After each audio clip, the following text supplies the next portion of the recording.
Andrés, buenas noches y adelante. Buenas noches, hermanos y hermanas. Muchas gracias por esta oportunidad que tenemos para estudiar la palabra de Dios y especialmente en este tema que tenemos esta noche, el rapto, el arrebatamiento de la iglesia, la venida de Cristo por su iglesia. Es un tema muy importante, un tema que ha sido descuidado por muchos años. Y es un tema que mucha gente todavía no conoce muy bien, pero es un tema importante para nosotros, la iglesia.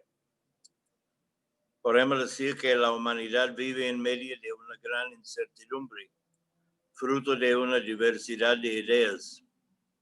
Esto, como es natural, ha producido en el hombre confusión y desorientación, pero muy especialmente en lo concerniente al futuro.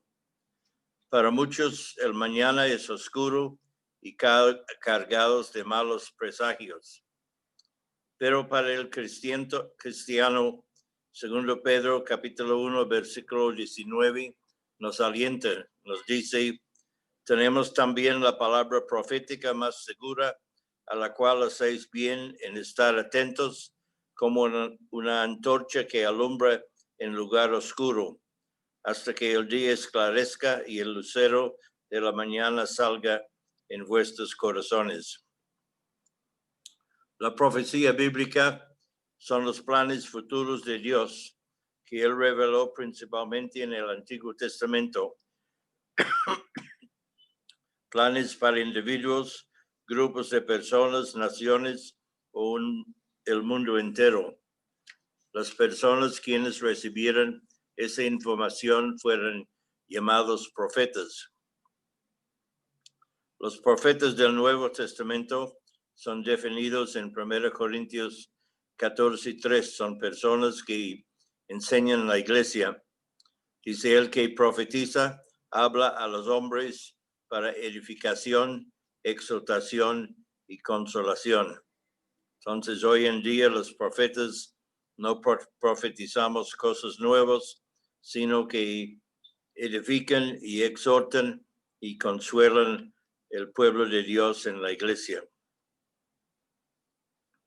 La venida del Señor Jesucristo por la iglesia, el rapto, tiene varios versículos en la Biblia que nos muestra ese tema tan importante. Primeramente leemos en Juan capítulo 14, versículos 2 y 3, donde dice, en la casa de mi Padre muchas moradas hay. Si así no fuera, yo os lo hubiera dicho. Voy pues a preparar lugar para vosotros. Y si me fuere y os prepararé lugar, vendré otra vez y os tomaré a mí mismo, para que donde yo estoy, vosotros también estéis.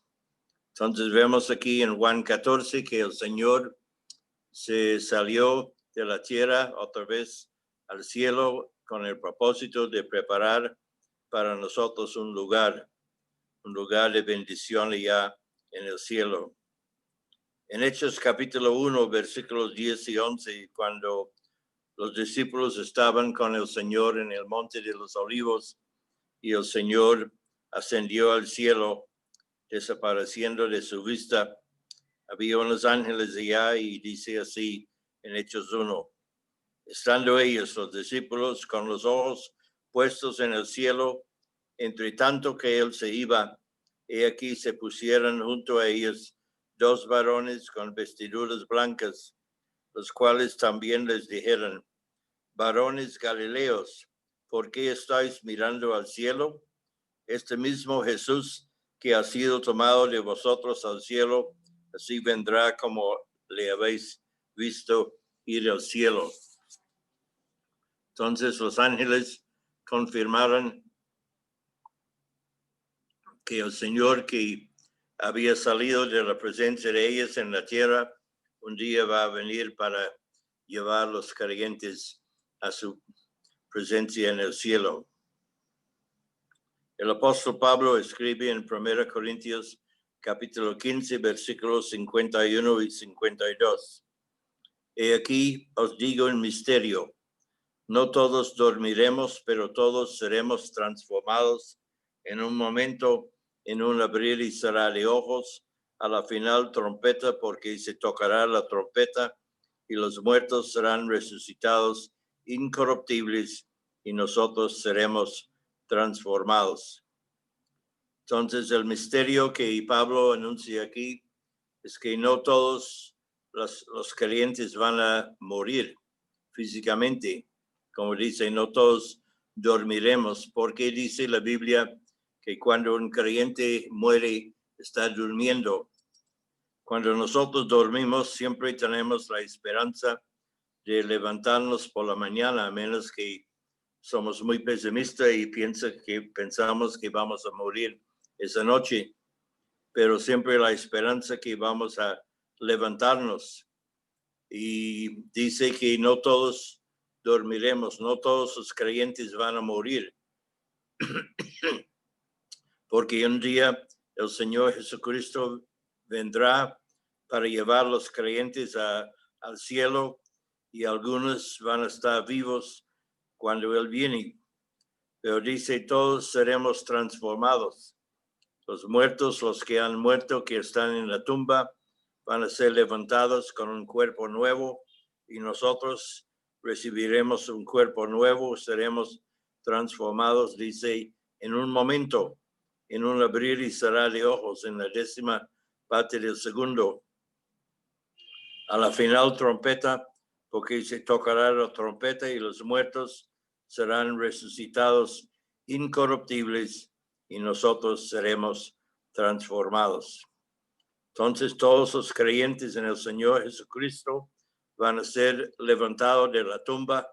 Algunos que murieran y fueran sepultados en el mar van a ser también resucitados incorruptibles, y todos los creyentes que están con vida van a ser transformados y van a recibir un cuerpo nuevo y van a pasar a la presencia del Señor. Y todo eso ocurre en un abrir y cerrar de ojos. No habrá tiempo en ese momento para arrepentirse porque será demasiado tarde. En 1 Tesalonicenses, capítulo 4, versículos 13 a 18, Pablo dice, tampoco queremos, hermanos, que ignoréis acerca de los que duermen, para que no os entristezcáis como los otros que no tienen esperanza. Hablando de los hermanos que han muerto, que no tienen demasiada tristeza, como personas que no tienen esperanza, porque nosotros que tenemos al Señor en nuestros corazones, tenemos esperanza. Porque si creemos que Jesús murió y resucitó, así también traerá a Dios con Jesús a los que durmieran en él. Por lo cual os decimos esto en palabra del Señor, que nosotros que vivimos, que habremos quedado hasta la venida del Señor, no precederemos a los que durmieran, porque el Señor mismo con voz de mando, con voz de arcángel y con trompeta de Dios descenderá del cielo, y los muertos en Cristo resucitarán primero. Luego nosotros, los que vivimos, los que hayamos quedado, seremos arrebatados juntamente con ellos en las nubes para recibir al Señor en el aire, y así estaremos siempre con el Señor. Por tanto, alentaos los unos a los otros con estas palabras. Las personas que tenemos la esperanza de ir al cielo, podemos alentarnos con esas palabras que nos da mucha alegría, mucho gozo, porque sabemos que el Señor viene un día para nosotros. Hace unos días mencioné que cuando el hermano Humberto Blandón falleció y tuvimos su entierro en el cementerio de las Colinas, cantamos unos himnos hablando del futuro en el cielo y salimos del cementerio con gozo en nuestros corazones, sabiendo que nuestro hermano estaba ya en la presencia del Señor.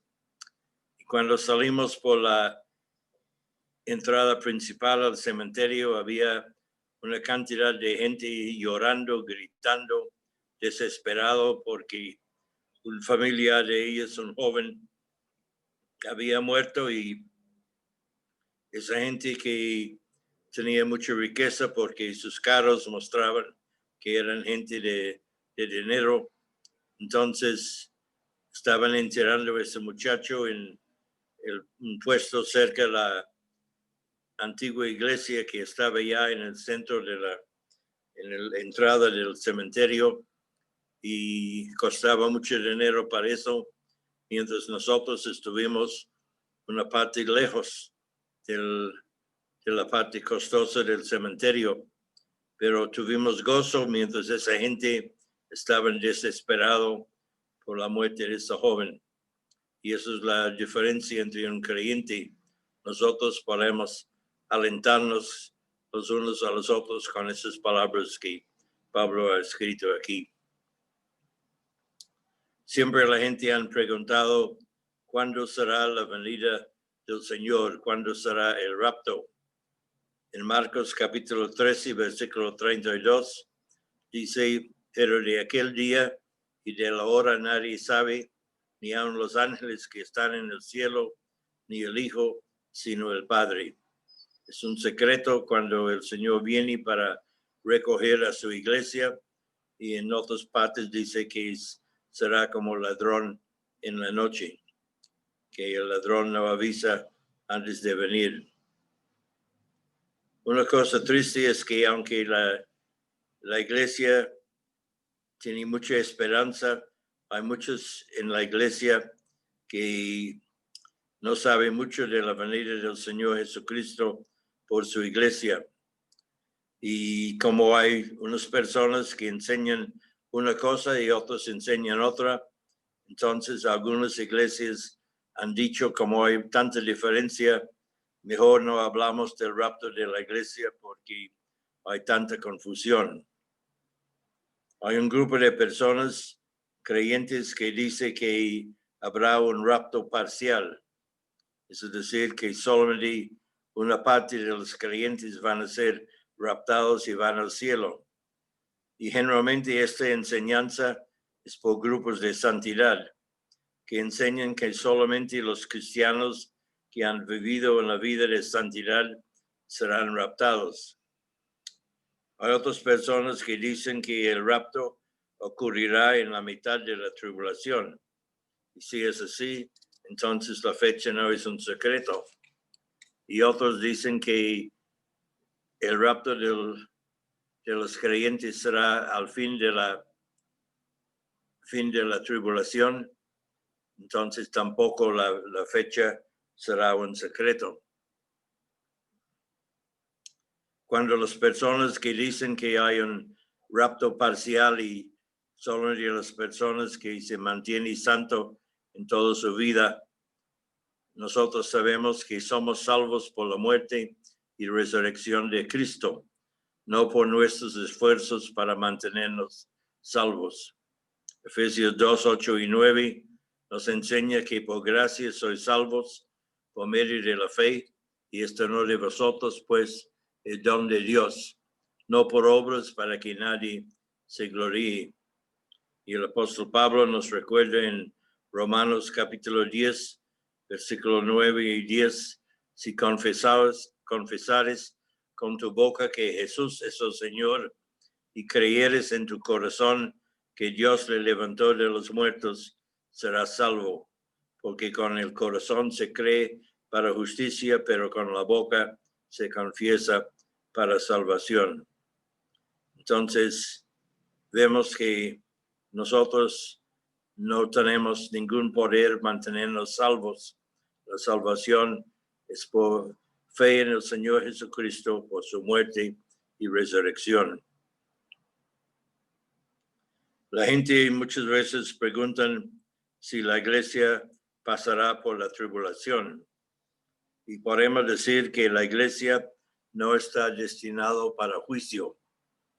En Juan capítulo 5, versículo 24, el Señor dijo: de cierto os digo, el que oye mi palabra y cree al que me envió, tiene vida eterna y no vendrá condenación, mas ha pasado de muerte a vida.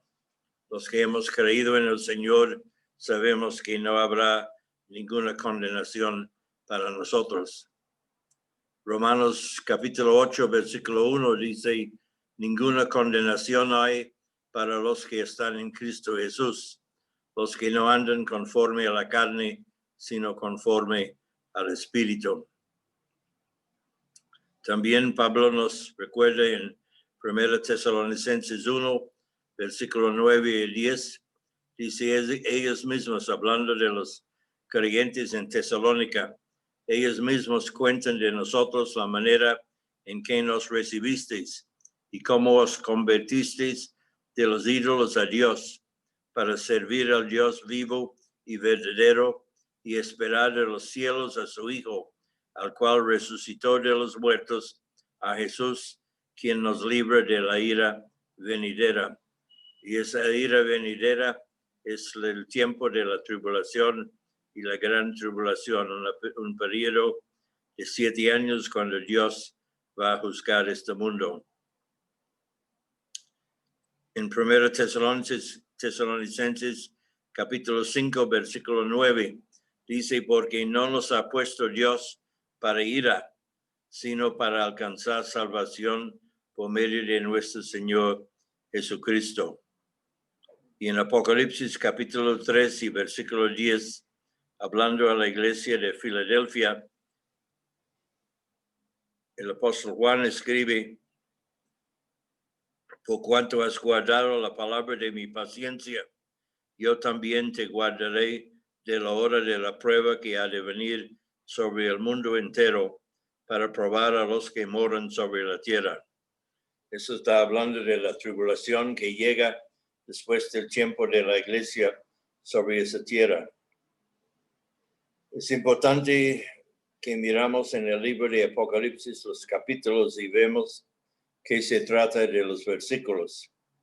En capítulos 2 y 3 tenemos la historia de la iglesia en la tierra, empezando con la iglesia de Éfeso, que empieza con la primera iglesia, cuando la iglesia se formó en el libro de los Hechos de los Apóstoles, y seguía por la historia de la iglesia, por las otras iglesias que seguían después. En esas 7 iglesias vemos la historia de toda la iglesia en la historia del mundo. Y el penúltimo es la iglesia de Filadelfia, que habla de la verdadera iglesia.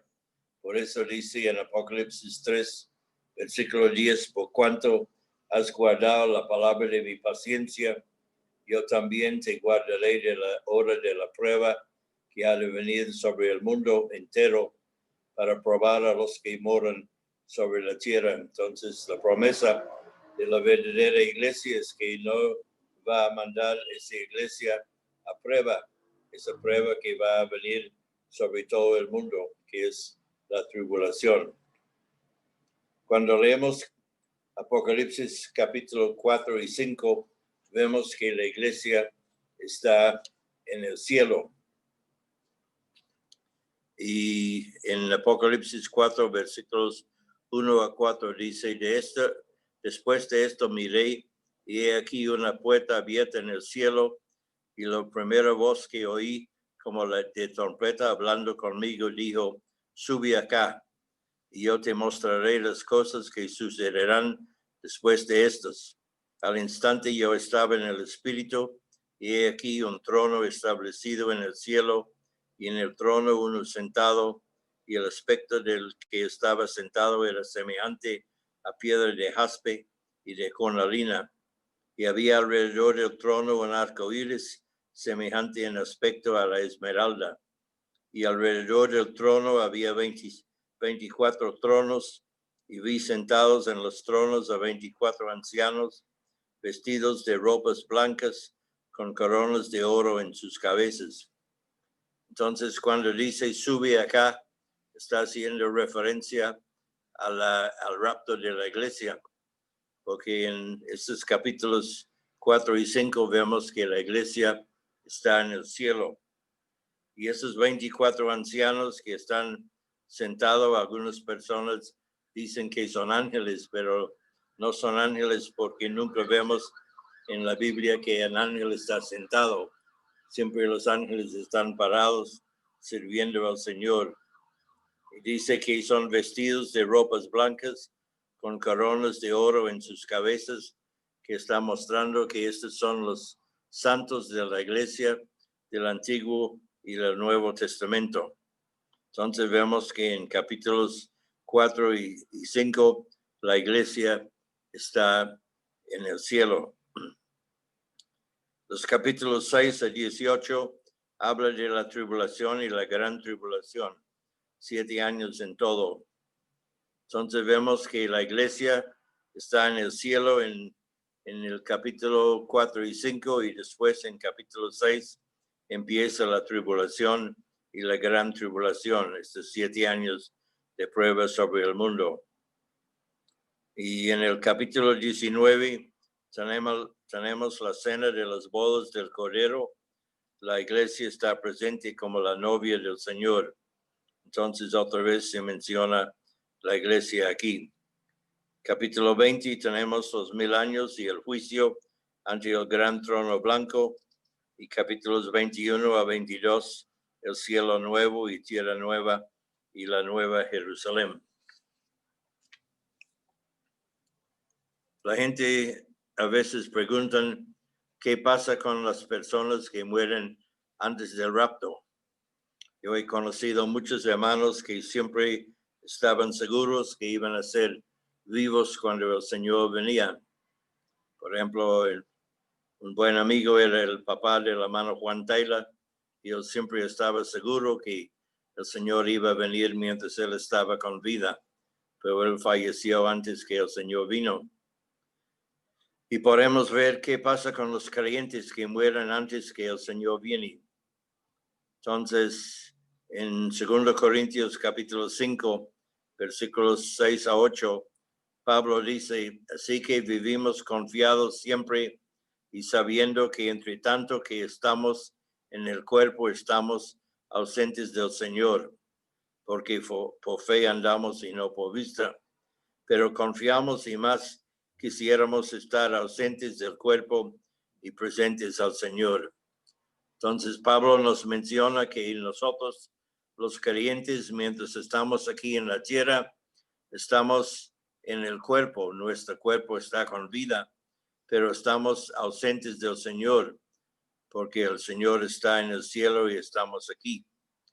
Pero confiamos y más quisiéramos estar ausentes del cuerpo y presentes al Señor. En otras palabras, Pablo dice que deseamos estar ausentes de nuestro cuerpo, pero presentes al Señor.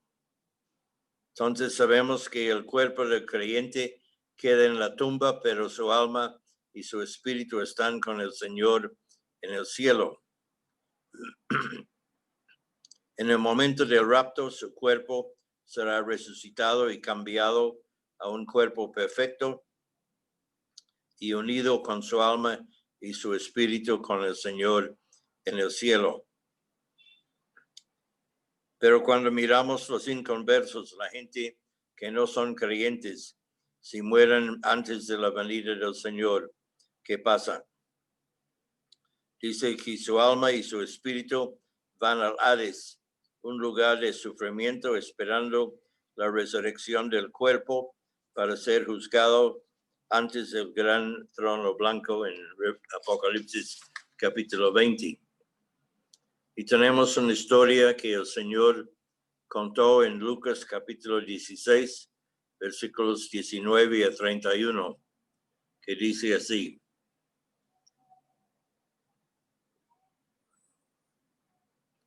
Había un hombre rico que se vestía de púrpura y de lino fino y hacía cada día banquete con esplendidez.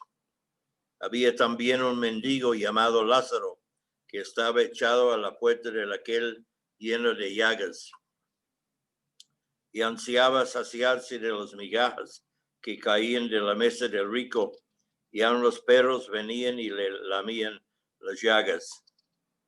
Aconteció que murió el mendigo y fue llevado por los ángeles al seno de Abraham. Y murió también el rico y fue sepultado. En el Hades el rico alzó sus ojos, estando en tormentos, y vio de lejos a Abraham y a Lázaro en su seno.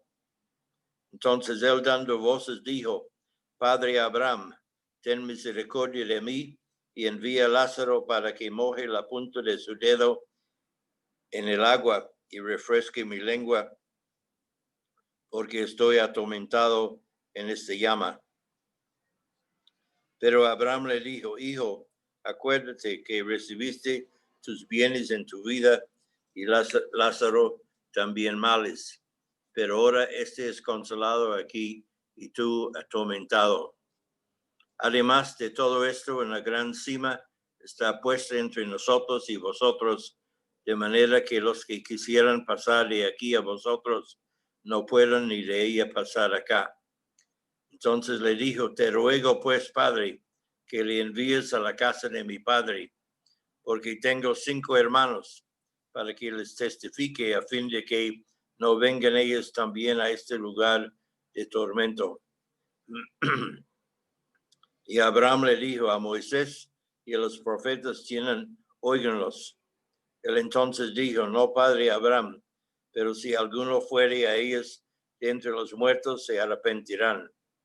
Mas Abraham le dijo: Si no oyen a Moisés y a los profetas, tampoco se persuadirán, aunque alguno se levantare de los muertos.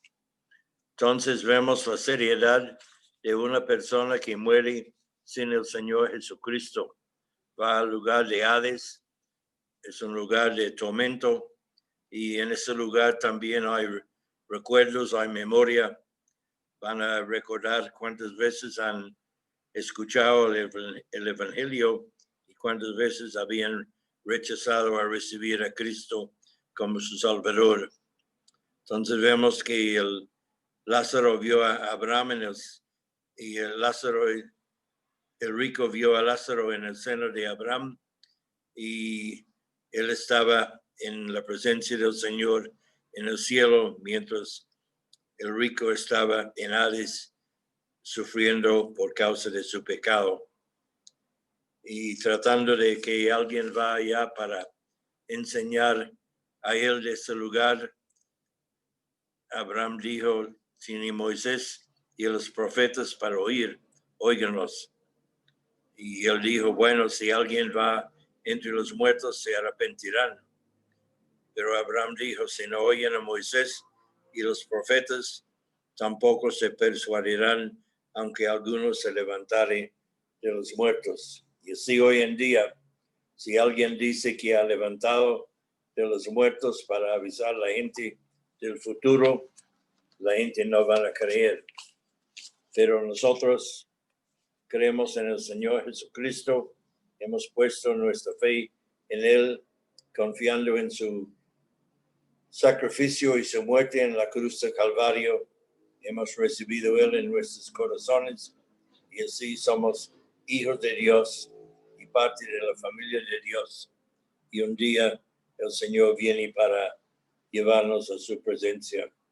No sabemos la fecha, pero sabemos por los eventos que están ocurriendo en ese momento en el mundo. Estamos llegando a los últimos días. Este mundo está acabando. Este mundo que está patas arriba está acabando.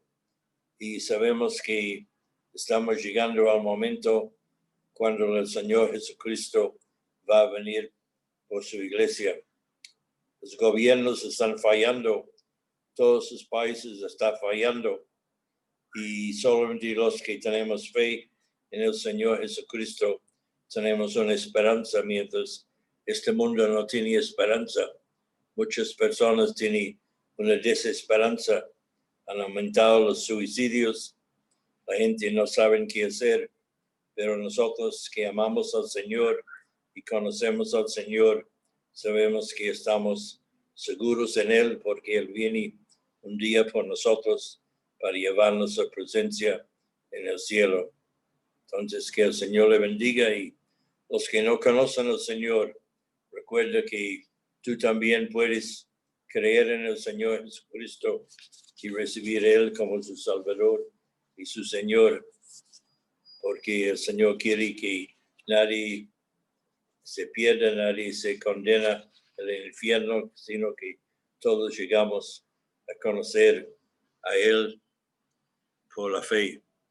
Como dice en Romanos 10, si confesares con tu boca que Jesús es el Señor y creyeres en tu corazón que Dios le levantó de los muertos, serás salvo, porque con el corazón se cree para justicia, pero con la boca se confiesa para salvación. Que el Señor le bendiga. Vamos a orar. Damos gracias, Señor, por la palabra tuya. Damos gracias que tenemos esa profecía tan segura que sabemos que un día tú vienes para llevarnos a tu presencia en el cielo. Es una gran consolación para nosotros, sabiendo que vivimos en un mundo malo, en un mundo destinado a la destrucción, al juicio, pero sabemos que vamos a estar contigo en el cielo. Y encomendamos a cada uno que está esta noche escuchando, que tú les bendigas, que tú les animas, que tú les ayudas a entender ese tema del rapto de la iglesia. Y los que no conocen a ti, Señor, que ellos abran sus corazones a ti, se arrepienten de sus pecados y reciben a Jesucristo como su Salvador, para que ellos puedan gozar también de la vida nueva, la vida eterna y el futuro en el cielo con el Señor. Encomendamos a todos en esta noche a ti, Señor, para la bendición tuya. Danos un buen descanso y nuevas fuerzas para la mañana, si tú no vienes antes. En el nombre tuyo damos gracias, Señor. Amén. Muy buenas noches y que el Señor les bendiga. Amén. Gracias, hermano Andrés. Queremos recordarles, hermanos, los temas que vienen. El próximo martes 19 de enero tenemos el tema de la tribulación y la gran tribulación. El siguiente martes, es decir, el 26 de enero, el tribunal de Cristo y las bodas del Cordero. El siguiente martes, el 2 de febrero, tendremos una sesión de preguntas. La dinámica en esa sesión de preguntas, hermanos y hermanas, es que debemos enviar las preguntas al WhatsApp. Queremos hacerlo, pues ojalá a través de un solo canal, puede ser a través del WhatsApp del hermano Germán. Entonces, si usted tiene alguna pregunta, debe ponerla por escrito. Vamos a recopilar todas las preguntas y ese día, pues, estarán los hermanos que han expuesto para tratar de resolver esas inquietudes. Queremos hacerlo de esa manera, pues, para conservar el orden y de alguna manera poder clasificar también los temas. Entonces, les invitamos, hermanos, que si usted tiene, y hermanas, si tienen preguntas, por favor ponerlas por escrito para ir recopilándolas. Y la sesión que hemos destinado para eso, de preguntas, es el martes 2 de febrero. Entonces, les animamos, hermanos, a que de cada uno de los estudios, si vienen más temas, sino pues quiero enunciar ahorita hasta la próxima sesión de preguntas, para que vayamos alistando de los temas que vienen. También queremos, hermanos, invitarles a las actividades que están retomando o reiniciando. Mañana miércoles, las hermanas, las damas, inician o reinician su reunión a las 7 de la noche a través de la plataforma Zoom, como lo hicieron el año pasado. Pues el jueves es la reunión que usualmente hemos tenido, reunión de oración a las 6:30 de la tarde. El próximo sábado tenemos la primera reunión de parejas de este 2021. Todas las parejas, invitados e invitadas, todos los hermanos y hermanas, todos los matrimonios, las parejas casadas, invitadas a nuestra reunión el próximo sábado a las 7 de la noche. Eso es todo, hermanos. Muchas gracias por estar atentos a esta reunión. Que el Señor les bendiga. Feliz noche para todos y entonces nos vemos, hermanos. Bueno, hermanos, Dios les bendiga. Buena noche. Buenas noches, Dios les bendiga. Amén. Buenas noches. Buenas noches, hermano Daniel. Buenas noches, hermanos. Que Dios les bendiga. Hermanos, ¿cómo están? Buenas noches, hermanos. Dios les bendiga a todos. Gracias, hermano. Amén. Hermano Carlos, hermana Bárbara. Buenas noches, Dios les bendiga, hermano. Hermano Eugenio, Dios les bendiga. Morela. Amén. Hola, hermano. Buenas noches. Amén, hermano. Dios le bendiga, hermano Cristóbal. Buenas Chao, hermano noches. Cristóbal. Que voy, hermanos. Que descansen. Excelente. Buenas noches, hermano, que Dios los bendiga. Amén. Pero chao, hermanito, Dios los bendiga. Chao. Chao, hermano Pablito, Ruquitas, Susanita. Chao. Gracias, hermano Andrés, gracias. Dios les bendiga. Dios Gracias. les bendiga. Muchas bendiciones. Chao, Gaby. Chao, hermano, Dios los bendiga. Amén. Amén. Chao, chao, hermanos. Hasta luego, hermanitos. Chao. Chao. Hermano, muchas gracias. Dios les bendiga. Amén.